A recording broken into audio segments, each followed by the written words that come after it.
On another exciting episode of the Animation Deliberation podcast, we continue our coverage of Invincible Season 2 as we talk about Episode 2. In about 6 hours, I lose my virginity to a fish. Right after these ads we have no control over.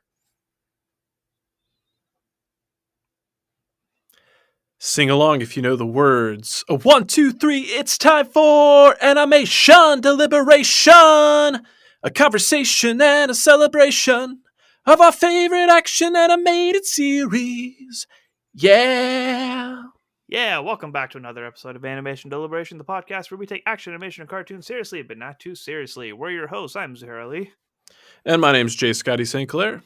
And for some reason, I have to hit the riff on an air guitar, even though nobody can see me doing it, and there's no music to this theme song. But I just want you guys to know, like, what really happens when we're jamming out in the background of this. To quote James Cameron's Avatar, I see you. Yay! We're just not going to intertwine ponytails or anything. No, we won't be doing that. My hair's not that long yet. Nor is mine. Oh, good times.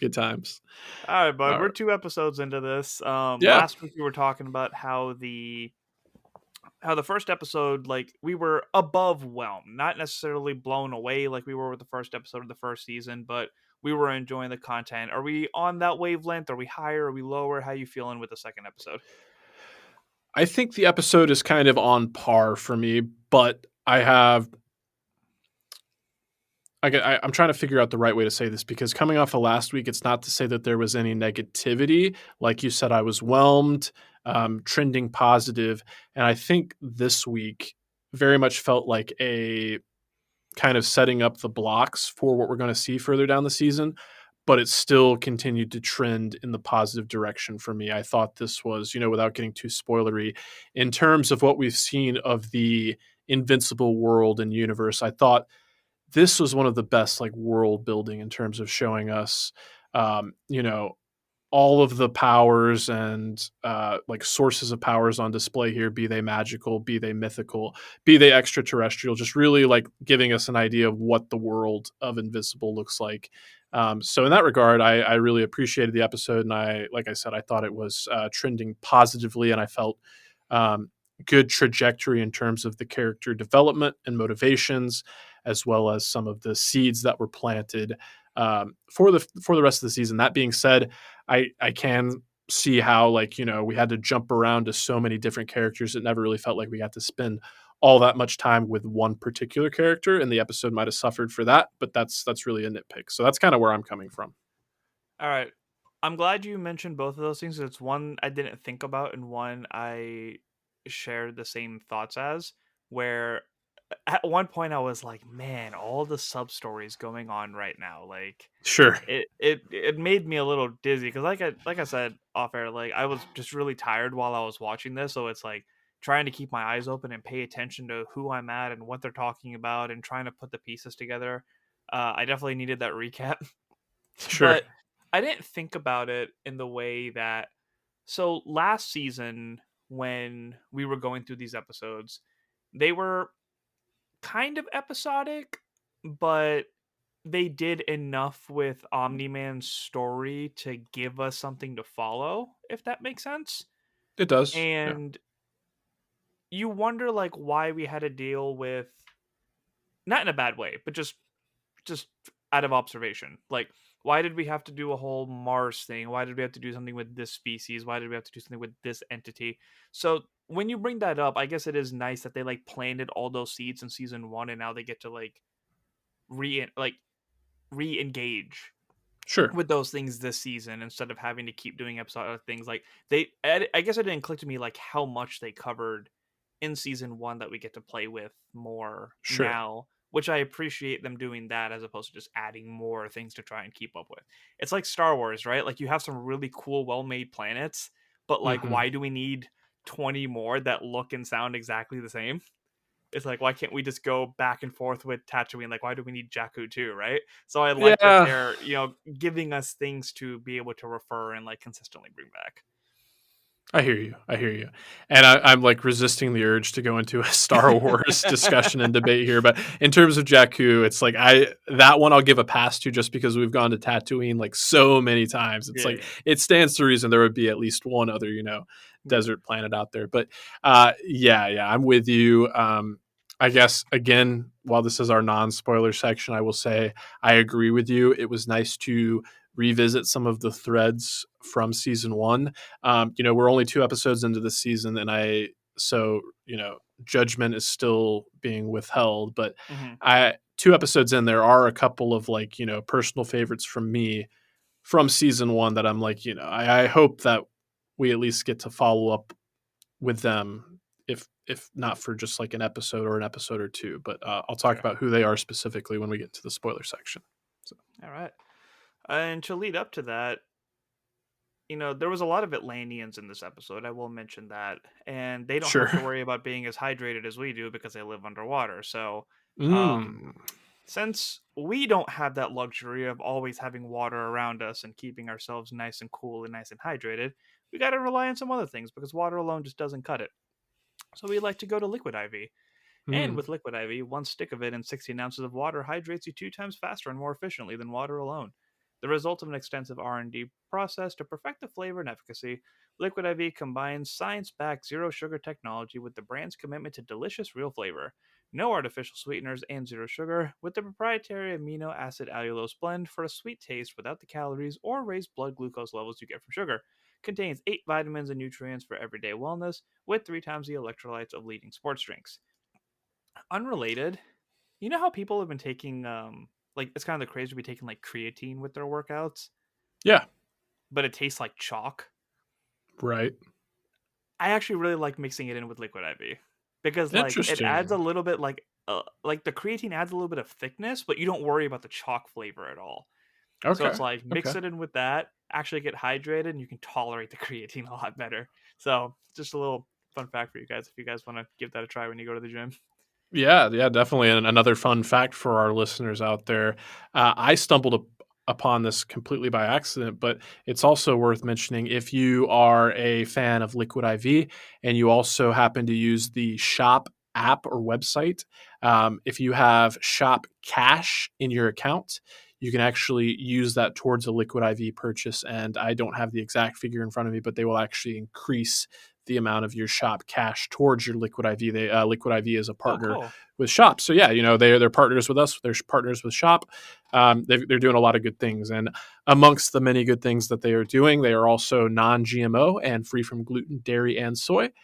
Liquid IV Liquid IV believes that equitable access to clean and abundant water is the foundation of a healthier world.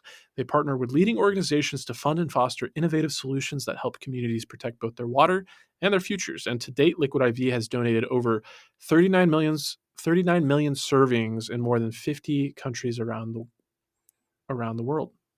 Not Atlantis So because they hog so much of it to themselves. that's right. Yes. So if you want to get your 20% off, get 20% off when you grab Liquid IV Hydration Multiplier Sugar Free or any other variant at liquidiv.com and use code STAYWHELMED at checkout. And just got to throw this out there, with Loki season 2 having wrapped, I the know use that of right variant away. there is not we're not co-opting that from Loki. It's just a happy coincidence, but I have to highlight it. So one more time, that's 20% off anything when you order, or excuse me, 20% off anything when you 20% off anything you order when you shop Better Hydration today using promo code STAYWHELMED. That's STAYWHELMED at liquidiv.com. A lot of build up for that code. you know, got to build the anticipation. I really want to hear your thoughts on Loki after we're done with this. Oh, yeah, for sure. You see the Marvels yet? I've seen it twice. Go to the theaters, people. That's all I'll say. Yeah. Give it the love it Well, deserves. maybe once we get to the end of our Invincible thoughts, if you stick around to the very end, listeners, maybe we'll do just the tiniest of Yeah. the Marvels reactions, because without spoiling anything, it's justified.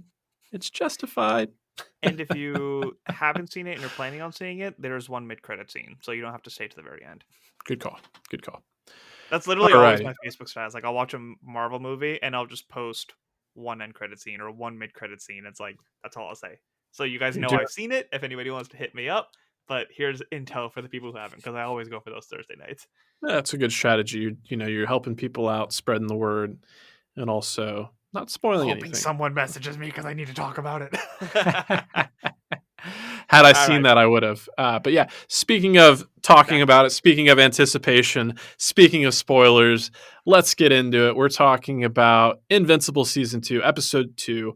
In about 6 hours, I lose my virginity to a fish. Didn't know I was ever going to utter those words in my lifetime, but here we are. So. Yeah, I did not look at the title name until I opened up Notion. I was like, that could not have been the name. I always and hit yet, play and yet before it I have a was. chance to read it. That's fair. That's fair because believe it or not, that title is spoilery. A little bit. So yeah. With that said, let's go ahead and knock out the synopsis here, and then we'll get all into our thoughts and reactions. So. While graduating, Mark defeats Doc Seismic and his Magmanites. Over the summer, tension grows between he and Debbie after she realizes he is only continuing his work as Invincible and working for Cecil to avoid Nolan's legacy. She confronts Cecil, during which she learns Donald Ferguson is alive and later has a breakdown over continuous reminders of Nolan. After rebuilding an apartment, Eve argues with her father, believing he cannot accept that she can help others with her powers. However, the apartment collapses due to being built on unstable ground, though casualties were sustained.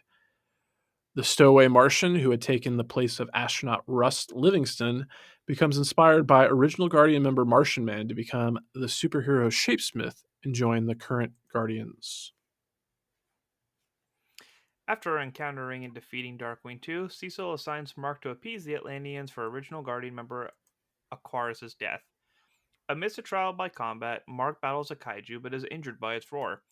Nonetheless, he saves the Atlanteans from it against Cecil's orders. Angstrom travels to an alternate Earth where Mark was cancelled by the GDA to gain information on how to defeat his own.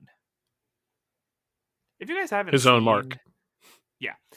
If you guys haven't seen the Adam Eve special that they made earlier this year, because a lot of people didn't know that it came out, like you got to definitely make the time to watch that because it was really good. It was great It was. backstory. It was kind of a heartbreaking story as well, and a lot of the weight from that really does affect how she's kind of going about her days in season 2. Yeah, Eve didn't get the most screen time in this episode, but kind of coming off of what I said last week with the first episode and the Adam Eve special, to your point, yeah, definitely go out and watch that.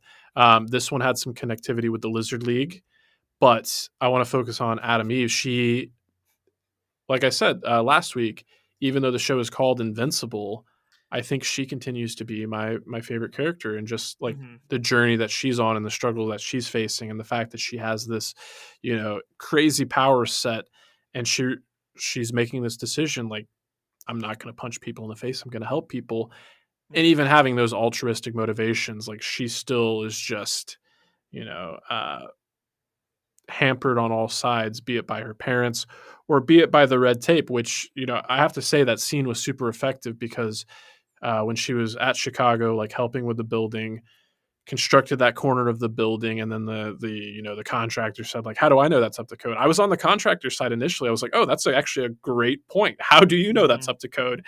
And then the bystander stepped in and said, hey, like if the bureaucrats had their way, we'd be living in shelters for days on end here.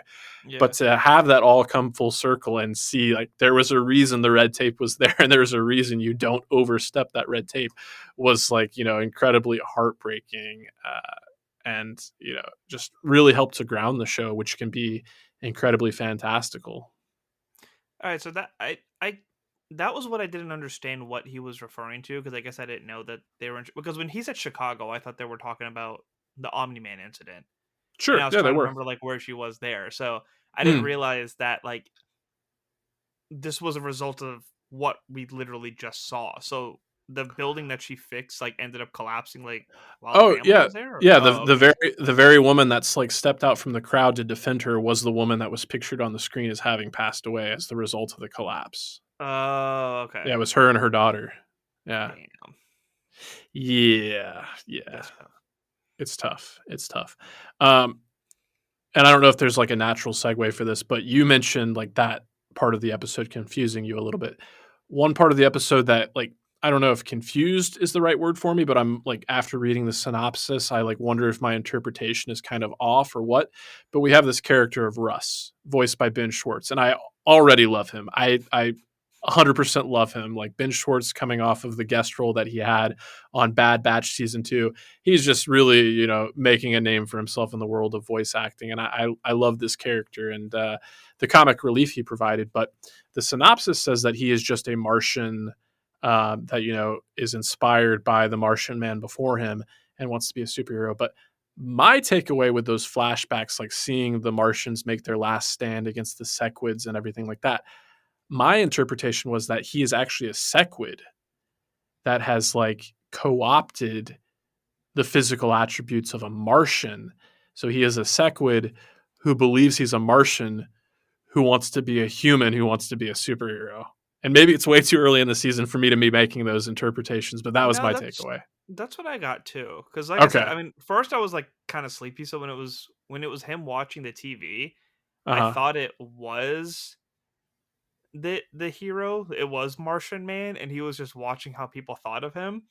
But then Right. like later when it was the whole like initiation thing, and they kept cutting back to, I keep wanting to call him the Starrofish because I feel like that's Sure. if everything's based off something, like that's definitely Starro, right? Sure. Yeah. Yeah. Yeah. No doubt. Yeah, the way that they kept cutting back and forth, I matched exactly what you said about like it's it's a starrofish over a Martian that's shape shifting into a person to be like in the league.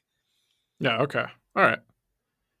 So that makes me feel better that I wasn't just like Yeah, no, wildly you're off good. base in my interpretation. Okay. I was like, maybe I just like read too much into that, but that, okay. That's Great. much better than me just thinking all Martians look the same. Okay. Fair enough. uh, I just to transition to another part of the episode, I have to say, I think, as much as like Adam Eve is still my favorite character at this point, and I really liked her scenes, I think my favorite part of the episode, like far and away, was Invincible's interaction with Darkwing's apprentice or his Hmm. protege or his sidekick. Don't call him a sidekick. He doesn't like Yep. that. Yeah. Yeah, as a Young Justice fans, that was definitely something that was really cool because that was basically like a Superboy Nightwing conversation, right? Yeah. Yeah. Definitely. Yeah. That's definitely the vibe that I got when I was watching it. Just the parallels and the intensity and the perspectives and stuff. It was cool to see. And Darkwing was one of those characters. Like, obviously, he's supposed to be like a version of Batman in this, Oh yeah. but I like the way that he was portrayed, and just super bummed that we didn't get to see more of him after the first episode. So I like that there is Sure. a protege that we get to see kind of enhance what we didn't get from the original. Yeah. Yeah. And I like the fact that he's got this power set. Like he mentions the exoskeleton that his predecessor made that like helps him stand toe to toe with like these super powered individuals. But then he's also got this ability to tap into what does he call it, the Shadowverse, Mm. which that reminded me a lot of the Marvel character of Cloak, where he's able to like bring himself into this like ultimate dark dimension. I was like, that is Yeah. really cool to like take a so well known archetype DC character like Batman, but then take this like well, it's not super obscure. I think he's become more and more well known in the recent years here. But to take this like lesser known Marvel character and to combine the two to like that's just what I love about Invincible. Like it knows Yeah. exactly what it is, and it just Yeah. relishes living in this world. Like it's homage, and it's also deconstruction of like these Hmm. superhero worlds that we love so much. Which I always like. I can't help but it's interesting that both The Boys and Invincible are both on Amazon because it really feels like Amazon has just kind of like carved out this niche for being like, yeah, you Yeah. got your superhero content, but this is where we're kind of like subverting the superhero content. It's like we're gonna take everything you like from Marvel and DC, obviously make it Oh, into our own thing, and then make it as gory as possible. right. That's Yeah. the prime formula. Yeah. Which in terms of like having these comparisons to characters that we know really well, I had this thought watching the episode. I know it's not the first time I've had the thought, but it really just kind of like stuck out to me. This episode is like Mark, like Invincible, Omni Man, like clearly a Superman allegory. But in terms of Mark being like so relatable and being a teenager and like navigating the like minutia of everyday life, I was like, he really is like the best way I could describe him to somebody that has no idea what Invincible is like he's Superman and Spider-Man. Best parts of Superman, best parts of Spider-Man mashed into one. Yeah, I can see that. Yeah. Uh, what do you think about this whole subplot with like Cecil and his assistant Donald and Debbie like recognizing that he died previously? Like they pointed it out. They made like a point in the like previously on to re-show Nolan like grabbing his spine and like crushing his spine. Wait, that who died previously? Donald Ferguson. I'm not surprised that you don't recognize him by name, but he's that government agent. He's like Cecil's lackey, and he said Oh, something to okay. Cecil about like, "Oh, when Debbie noticed me, she seemed like distraught," and Cecil was like, Yeah, she's just "She's a like that all the distraught time. woman. That's who she Yeah. is." Yeah. Any thoughts about like what his dealio is, or Nothing yet. okay? Did you Unless watch it's like Agents of Shield? I literally just opened my mouth to make that. What was his name? Patton Oswalt? Yes, Yeah, yes. I can't to remember the make that character's connection. name, Yeah, but I can't yeah, remember his yeah, name either, but I was just like, wait a minute, where did he okay, yeah, that's an interesting yeah. That's yeah. that's the approach I'm going with right Okay, now. yeah, that's exactly where my mind went as well. So, yeah. But you Uh, did mention his mom, and I think that was my favorite thing about this episode was the hmm, parallels between how she's going through everyday life. I think her story at all like consistently has been my favorite now. interesting. Okay, Weird that I'm like relating with the human when there's all this like super power stuff going on. But I I think more content now is covering grief and anxiety and PTSD, and the way that it's being portrayed has become more and more powerful hmm, within recent years because there's always the trope of like, all right, we dealt with what we need to deal with, we're sad, but now we have to move on and prevail and blah blah blah. So I like that there's more content that's showing the aftermath of stuff and sure, the way that Mark's mom has to deal with it. Like she thought that she was just ready to go back to work and it's just selling houses, right? And that's I'm a real estate photographer. That's coming from I deal with these people all the sure. time. So for her to have to Yeah, bite her tongue like that and not have to snap yeah. at this person and just like I was mad for her the way that that client was like dealing with his wife and the fact Oh, that an animated show can make me feel this way is like all the hats off to all the writers. Get all the freaking money you deserve because you did a fantastic job with conveying this. yes, yes. And to your point, like you mentioned, like Debbie's story being the one that you find like the most like resonating, even in like light of all these super heroics. And I think there's a reason for that. I think it is really compelling. And like I had the thought like multiple times in this episode, like that poor woman, like Hmm. that poor woman. And the whole thing with like the cupboard not shutting all the way, like that felt like, Yeah, um I think in in lesser hands and played with less subtlety, it would have been really on the nose, but I really liked the way they play it. I remember having this thought, like, Mark got frustrated and like slammed it early on in the episode, but when she has that absolute breakdown and just rips it off its hinges, I had that hmm thought. It was like it's not the person with all the power that ripped the store off the hinges. It's this yeah, woman that is hurting so much, and yeah, I really felt with for her in that regard, and like she lost her husband already and she's like trying to cling on to her son and uh she's really really trying her best and wants to give him a break as much as herself and she constantly has to like backpedal to like you know not lose him too, like that moment when she says like nobody thinks you're going to turn out to be your father and he says then why would you say it, why would you say and it? her reaction like I'm so sorry, I was like oh this poor woman, like, she shouldn't have to be Yeah, apologizing right now. yeah. Ugh. It comes down to like the whole like put on your own mask before helping anybody else in a plane. Mm, Like she hasn't been able to grieve and cope yet but she's Sure. trying to help somebody do that when she doesn't have the ability to do it herself, and her Yeah. son at that. So it's the pain of like seeing her try to do that when she can't take care of herself in the moment. She hasn't gone through the phases herself, and like we talked about how she essentially lost her husband twice, right? Like she lost Right. Nola, and then she lost this person that she realized she was angry and sad. That's how Red Rush's wife put it. So Yeah. now she's like trying to hold on to her son, but she essentially just doesn't have the tools to do that, the Yeah. emotional tools to do that right now because she hasn't gone through the process herself. So for him to not know how to do it because he feels like saving the world and working for the same organization and being overcautious is going to help him when it's not. She's trying to be a mother, but it's not helping. She's trying to go back to her work, but it's not helping. So it's like to find that avenue to actually proceed with the grieving process. Again, it's just so well written. I'm so fascinated with this character more than anybody else right now. No, I think yeah, it's for good reason. It's for good reason, and I'm glad. A lot of times in shows like these, the parents can kind of be relegated to these. Like, I mean, you look at Adam Eve, and I still really love Adam Eve, but her parents are like, like paper thin. Her mom has a little bit more going on for her, and I Yeah, guess paper thin is a little harsh because like her dad does, there's a little bit there in terms of like toxic masculinity and him like hmm, wanting to be the provider, and the fact that he is somewhat right in the fact that like yeah. her using her powers unchecked had consequences. That's But the apart part from that that, stings that he was right. yeah, it sucks that it's coming from such like an oafish and belligerent kind of person, but he's not entirely wrong.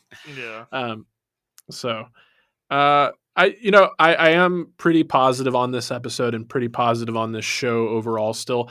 But I remember last season we talked about some of the, I guess for lack of a better way of describing this, some of the corners they cut with their animation. Like I remember referencing some like amorphous like CG blob renders in the background and stuff like that. I didn't pick up on that in this episode, but one thing I felt myself like noticing, like the show is visually interesting, and I think in its depiction of violence and emotion, it does a really good job. But there are these times of like the facial animations I noticed in this episode. I was like, it feels like they're just like letting a face like sit static for too long until it has a reaction. It kind of feels like Yeah. choppy to me. And I was like, okay, I can feel where they're like, saving a little bit of their budget here. But the other kind of critique I have here, and I don't know if it was as prominent last season or maybe I just didn't notice it as much, but in their depiction of like facial features, I felt like the lines for bags under people's eyes were really, really pronounced in this episode. And maybe Hmm. that's, showing the lack of sleep and the trauma that's occurred in the fallout of Omni Man. Yeah. But I'm not sure. Like with Debbie, especially, I was like, you're making this woman seem like way more old and beat up than she needs to with the way you're like Yeah. doing these harsh lines underneath her eyes. Hers was But definitely very prominent. yeah, I noticed it with Invincible himself a couple times too. Yeah. Everything you just said right now about just the facial structures and things lining up and this and that is complaints that I've had with Mappa and Jujutsu Kaisen as well.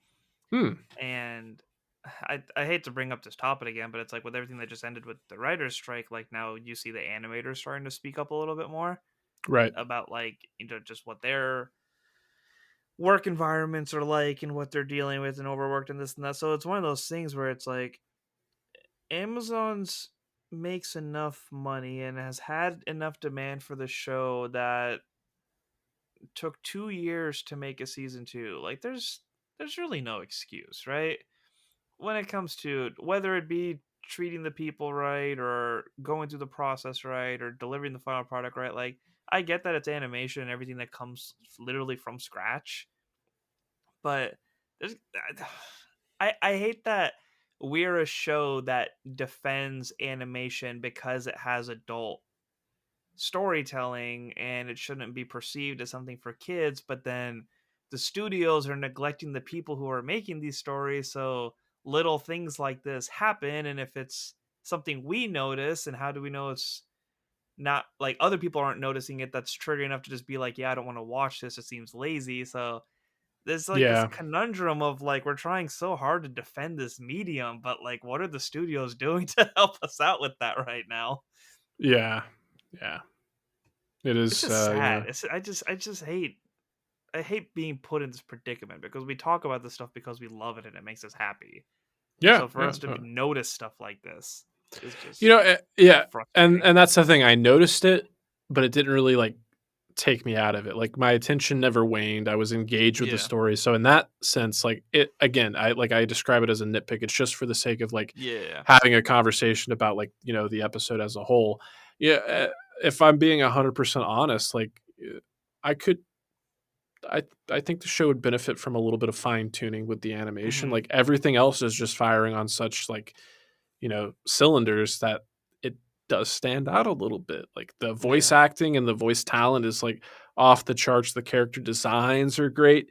It's Hmm. just, yeah, when things feel a little stilted sometimes when you're like, Yeah. trying to use as little frames as possible, just like keep characters as static as long as possible. You start to feel it. Hmm. But Um, I love her explode, but I definitely feel yeah, bad for his little situation right now. Duplicate yeah. being all over him, more man. I was like, I yo, and the fucking stature that he walks out with. He's like, "This is none of your business." I'm like, "Oh, okay, get some, bud." yeah. Yeah. No, Rexplode is definitely he feels like the punching bag for this season between last episode and It this looks like it episode. too. Yeah, for sure. He's really had nothing happen to him except for being told off or like put upon, and that interaction with Duplicate was great. Um, because I understood where everybody was coming from, and like I felt for everybody except for maybe Immortal. Immortal was the only one that kind of came across as smug, but in terms of like Duplicate, it was like um, you start, not to slut shame or anything like that, but it's like, okay, she went from Rexplode to Immortal. She's like, she's willing to like navigate and move around to whoever's going to benefit her the most. But to her point, hey, you went from Adam Eve straight to me. Like, why should you be surprised that I went straight from you to somebody else? Yeah, Like, you get what you get. yeah. He Uh, can be slut shamed too. yeah, that's right. That's right. I guess we didn't really Uh, talk much about the occurrences in Atlantis as well. I love the way that yeah, played out, where Cecil is just kind of like, "Oh yeah, like it's just formalities and yada yada. I got to go deal with another thing." And he was like, you need to fix your intel. This isn't what I was going for." And then when he yeah. thought the creature was a little slimy dude and put him in a chokehold, I was like, "Well, I guess I won." Yeah. I saw that coming from a mile away, but I will say Same. instead of it being like the little like dangler in front of an anglerfish, I thought it was going to be like the tongue of some creature, and he was going to be, Mm. eaten and have to fight his way out. No, But yeah, no, anglerfish was the first thing in my mind. yeah. Here's I the didn't bowl. have, yeah. I don't know if I have any like super insightful like analysis of those scenes, but they were fun Yeah. from an animation perspective. I liked how they added like the like kind of warping warbling effect to the animation to sell that underwater feel. But apart from that, I just gotta have to give some a shout out to Tatiana Maslany. She Hulk herself was the voice of Aquarius's widow, the Queen of Atlantis, and Oh, cool. yeah, she was pretty much unrecognizable in that Yeah. performance. So, yeah. Yeah, the action was cool, but this was in a little synopsis too. The fact that the roar was so triggering to him, and it's something that they're Oh, researching and breaking down. It's just like, yeah. ooh, when is this gonna come back? That is super interesting. Yeah, because again, I haven't read the comics, but I have to imagine Cecil's going to test whatever technology they Hmm. based on this creature's like sonar on Mark to make sure it'll work on Omni Man. Yeah, So that is just fraught with dramatic tension and hmm betrayal there. and The we'll see how he other, ties it in with Angstrom's research as well. yes, indeed. Um, a small part of the episode, but one I definitely want to highlight in terms of like talking about the world building. Like you just mentioned Atlantis. It was nice to see more of that culture and how this depiction of Atlantis varies from other, various depictions we've seen. But Midnight City, this just like random cursed city that just exists in a dome where it's constantly night, where we find Darkwing. that was just super cool to me. I was like, yes, I want to see more of stuff like this. Like, what is going on in this wacky world where, like I said, we have extraterrestrials, we have magic Mm-hmm. users, we have technology based villains. Like, I want to know what's going on with Midnight City. Like, spend an episode in Midnight City. I dug that. Yeah, all the skulls piled up on the light post. And then I was like, Mm-hmm. what kind of bit Mm-hmm. like you would imagine there'd be like nightclubs and stuff that would essentially just go and try to set up business over there. Like I I would think there's hope just so. time for things I like would that, hope right? so. I'm thinking of all the people that move out, but all the So, people that stay, like yeah, ooh, like it's like much one intriguing man's there. curse is another man's treasure. It's like Amsterdam 24 Yeah, 7. Ibiza. It's a party all the time. Yeah. But that does make me think of something I mentioned earlier on in the episode. Is like, there are a couple of characters from season one that I really like that we haven't had any kind of like update on. And again, it's only episode 2, so there's still plenty of time. But the first one that comes to mind is Damien Darkblood, the kind of Hellboy inspired detective from season one, voiced by Clancy Brown. As soon as I saw Midnight City and the fact that it was cursed, I was like, "Ooh, are we going to see Damien Darkblood?" And we didn't, and that's okay. But hopefully down the line. Yeah, is this expected to be what, 8 episodes? Yes. Okay. So I think we're supposed to get the first 4, so we're actually like kind of like halfway through this first foray, and then the second half of season 2 should be coming in 2024. Interesting. Yes. But yeah, I think that's all that's really coming to mind for me for this episode. We didn't get any feedback this week, so feedback was one of the best parts of covering season 1. So definitely encourage you all out there, if you're watching and enjoying Invincible season 2 like we are, let us know what your thoughts are. You can send us a voicemail or a written email at animationdeliberationpodcast@gmail.com. Anything else you want to say on this one, Zuhair? No, I think that's it for my thoughts for this week. Just enjoying the show, great storytelling. I'm ready for the next one. Cool. All right. Anything we should let the people know about before we get out of here? Fantasy Heroes is doing our Patreon episode tomorrow. So if you haven't signed up for Patreon, give us a check out over there. We're doing Miss Marvel and um Loki and I Am Groot, which dropped another season, which I need to watch tomorrow before recording. Um, so we're talking about those things and just the game for next year and stuff like that. The usual 323 with Reed Murphy, our Mm-hmm. weekly football picks and stories and highlights and all that fun stuff, and just always a good time. Right on. Yeah. Check all that stuff out. As for me, you can always find me here at Animation Deliberation, as well as Multiverse News. That is the show where we cover the latest and greatest in the world of blockbuster franchises and fandoms. So please check us out over there. And yeah, if you've stuck around up until this point, I will say, thanks for tuning in. That's TOONIN. And as always, stay whelmed.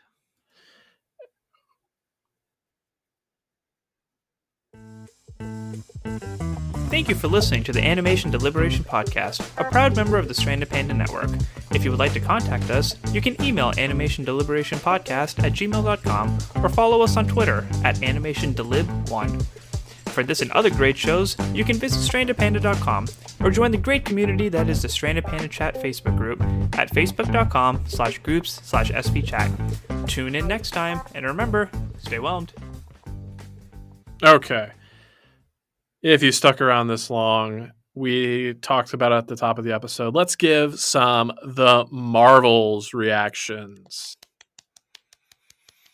It was so good, man. I was trying to temper my hopes for this one because of how much I love Miss Marvel, Mm-hmm. and this hit all the check marks that I wanted for this movie. I wanted a Carol Danvers story that just happened to have the other two in it. They gave me that. I wanted good action. They gave me that. Humor. They gave me that. And it was like appropriately placed humor, which some of the other titles just haven't been able to do a lot lately. Uh, the villain was fine. Like I like the direction and everything of it. I like the results of everything. Overall, it was just it was one of those. It was a perfect MCU movie, but it wasn't a mind blowing one.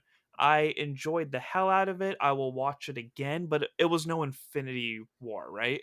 Oh, sure. Yeah. So it was so good that the two movies that we got in theaters this year were just so mind-blowingly good and just kind of gave us a good taste of like everything that we missed about the Infinity Saga.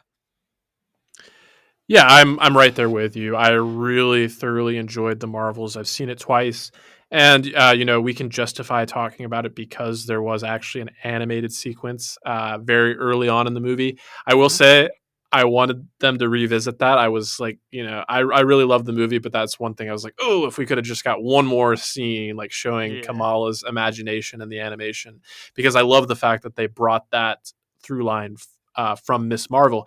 And if Hmm. I remember correctly from that series, I only watched it the one time through, but I think again they used that in the first episode and never really revisited throughout the rest of the season. The So, plan, oh, okay, they did. Okay, they the did plan once, at the but school. Yeah. oh, okay, okay. But no, I love that, and actually really reminded me of the show Central Park. I remember about a year ago we did an interview with I hate that I can't remember the person's name that worked on Central Park, but we knew we had this interview with her, so we all went about our separate ways to watch Central Park. And one of my favorite things about that show Central Park was the character, the young girl. She had her Hmm. her superhero character Fistipuffs, and she had to have these like sequences where she was in her room drawing, and you got to see these action sequences play out in her mind. And I was like totally transported. I was like, oh, like they're doing this almost exactly like out of that show, and I love it. Um, I echo your sentiments entirely in terms of like MCU entries. This is probably qualitatively like lands somewhere solidly in the middle of the pack for me. It didn't blow my mind. It didn't it's not groundbreaking. It's not pushing the envelope forward in terms of filmmaking, but in terms of an entertaining story that continues the story of Captain Marvel, that continues the story of Monica Rambeau from WandaVision, that continues the story of Kamala Khan. It was great. The villain was a little one note, a little undercooked, but she served her purpose. She did what she was supposed to do, and I understood her motivations well enough. I got to see the Supreme Intelligence on the big screen, like forthright in all its glory, even if it was only for a scene or for a second. You get Yeah. more Goose and more of the Flurkins. It was it was Oh my hilarious, and god, all those the cats. musical the musical number, I love the musical number. It was Yes, so good. I so didn't see good. that coming from a mile away. And I remember Nia DaCosta, like in the couple of months before this movie came out, she said like this movie is going to distinguish itself because it's wacky. And I was like, oh, that doesn't sound that different. But to her point, the Yeah. Marvels felt different and was wacky in its own Yeah. way. Yeah. Yes. It's had its wacky moments, which was good. Like it was just a perfect that's the thing about this movie that I will not stop saying is that it was just perfectly balanced on everything, as all things should. Mm-hmm. And Mm-hmm. no secret that I'm a huge fan of Earth's Mightiest Heroes. It's where my Marvel knowledge comes from. It's like anytime there's a character that pops up, I always try to compare it to that show. So that was my disappointment with the Captain Marvel movie was that it just didn't fit the high bar that I had for her because of the way that the show depicted it. But Mm-hmm. just like Thor to Infinity War, like they did Carol Danvers right in this one because Brie Larson is an incredible actress. I've been watching A Lesson in Chemistry and she just blows Yeah. my mind every episode with how amazing she is. So the fact that they gave her more personality and just how much more she was able to play around with it, and when she was funny when she needed to be, she was serious when she needed to be, she was gritty when she needed to be, the expressions and just how free flowing everything was, like it was just absolutely incredible. I like it's the same with her to Thor. Like there's like when you have him so perfectly in Infinity War, it makes you wonder like why wasn't he like that in the first one? Why was he so comedic in Love and Thunder? And I get people like it, some people don't. I definitely did not. So it's just like any other time that you have Carol Danvers, refer to this director because she killed it, and there should be no other version of her than what we have here because it was perfect. Hmm. Yeah. Yeah. I like Captain Marvel. I do think The Marvels was a better movie for me than Captain Marvel. And I agree with everything you said about the characterizations of Carol Danvers. But the whole time you were kind of talking, I kept like thinking about these moments in the movie, and like again, it kind of goes without saying, but like Aman Vellani as Kamala Khan just like It's so captured my amazing. heart and my imagination. She is so contagious with her enthusiasm. But I think about when they're in the spaceship flying into space and she gets to see the stars, and it kind of reminds me of that scene with Captain America in Mhm. Endgame when he sees the stars like flash in his Perfect eyes. But parallel. her reaction instead is, oh, like she's just like, she's all excited. She's like, yeah, yeah, yeah. And then this happens. She's like, oh. I love the way she's just like, oh, she's so good. It's And I great. know we saw it It's in the great. trailer, but just like every time that she would like when she was first like thrusted into that action sequence, she was like, "Oh my god! Oh my god! Oh my Yeah. god!" It's so perfect to see on the big screen. Yes. And then like whenever she's just like making faces at Carol, it's just everything. Just everything about her is just so. How is this her first time acting?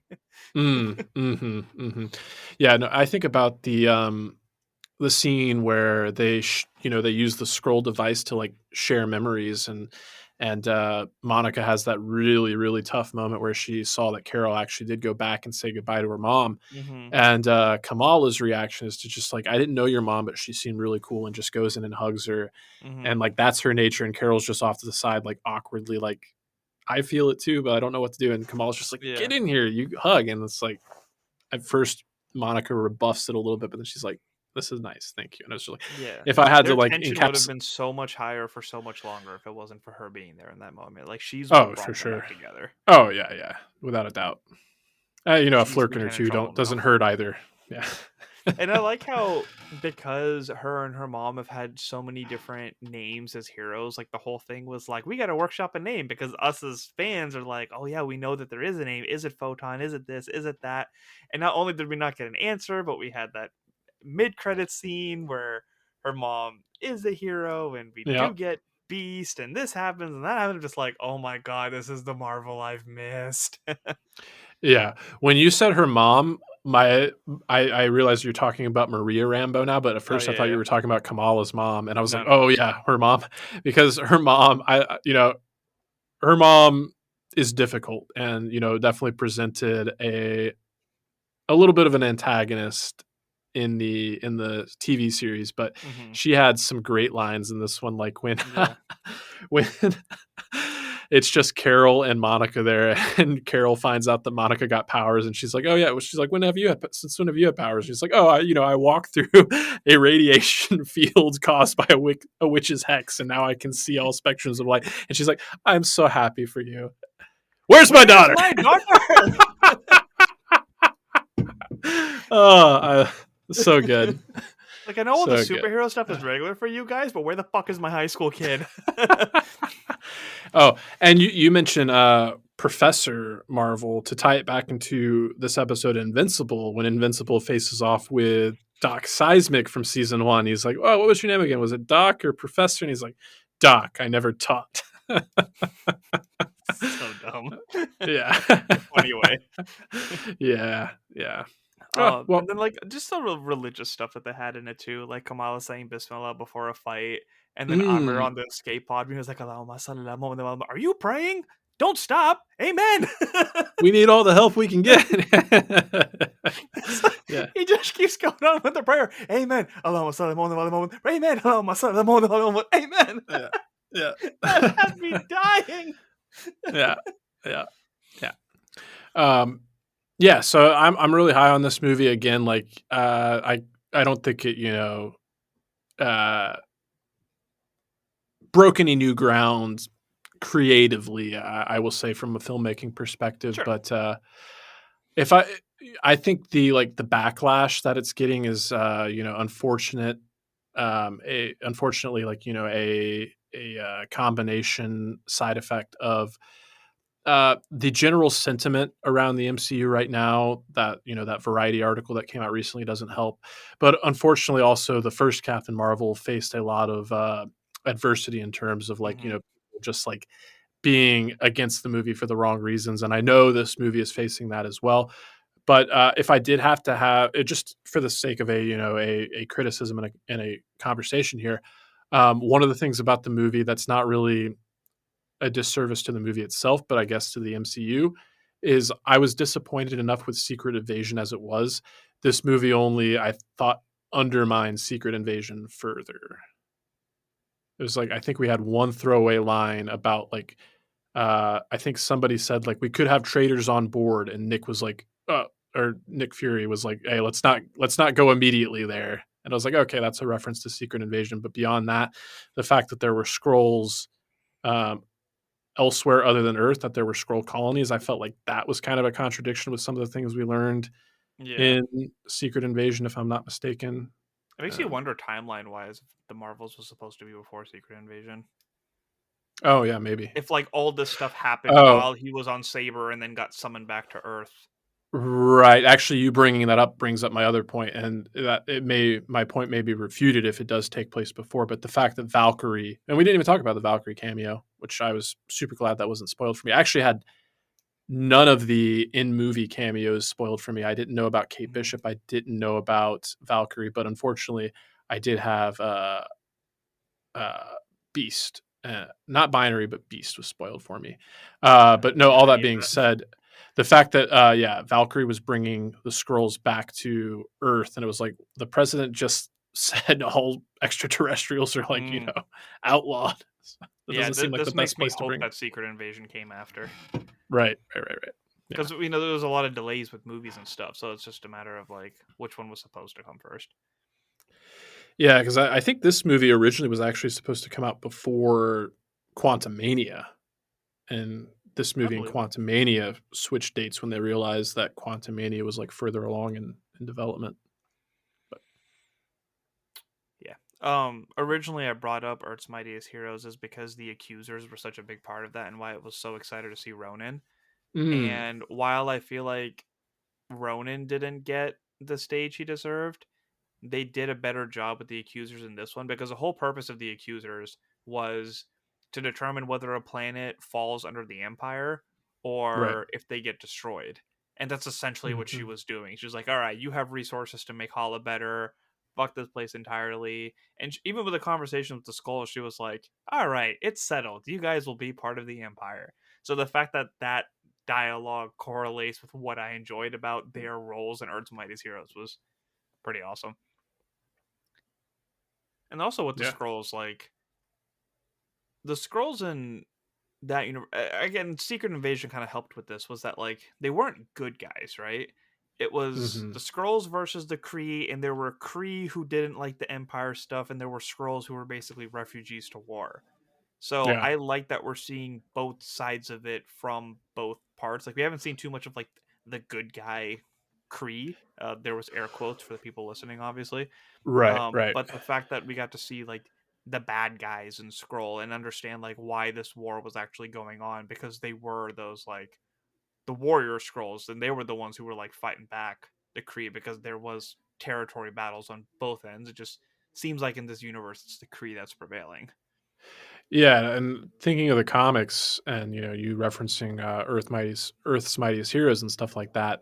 From my understanding, the Kree and the Skrull have kind of like switched roles in the cinematic universe, whereas like Mm-hmm. yeah, both sides have their like heroic and unsavory sides, but typically in the comics we spent more time with the heroic Kree, Yeah. and the villainous ones were more few and far between, whereas the Skrulls by and large were more villainous. Yeah. And it's the exact opposite in our cinematic universe here. Yeah, because Marvell was a Kree who was disguised as a scientist on Earth, and he was Right. working with Carol Danvers, and he just loved Earth and loved human culture and wanted to be a scientist and work with Carol and yada yada. And Danvers got her powers because of an accident in the lab that fused with his powers, and she named herself after him, and it was like Hmm. all that wild stuff. Yeah, which is interesting because I don't think she's even. I think she made even a point of like referencing the line like she never calls herself Captain Marvel. Mm-hmm. Yeah, interesting thing, but yeah, uh, yeah. Did This you just depiction say hasn't moved Aunt entirely away from Carol? that. What's that? Did you say Aunt Carol? Oh, right. That's supposed to be top I secret. said Carol got her powers from light. Is what I said. Anyway, God, her And showing up on Kate and Nick Fury fashion was just so perfect. I was losing it. Yeah, it was great. I've got your intel told. And she even says, "You're like, if this is top secret information, why can you see it from the other side?" I'm like, thank you. Just like how we always address the cap and sunglasses thing. They finally brought up the tablet thing too. Yeah, gotta love it. I love this movie so much. Yeah, agreed. Alrighty, well, thanks for sticking around and hearing our thoughts on the Marvels. Let's get on out of here. Bye.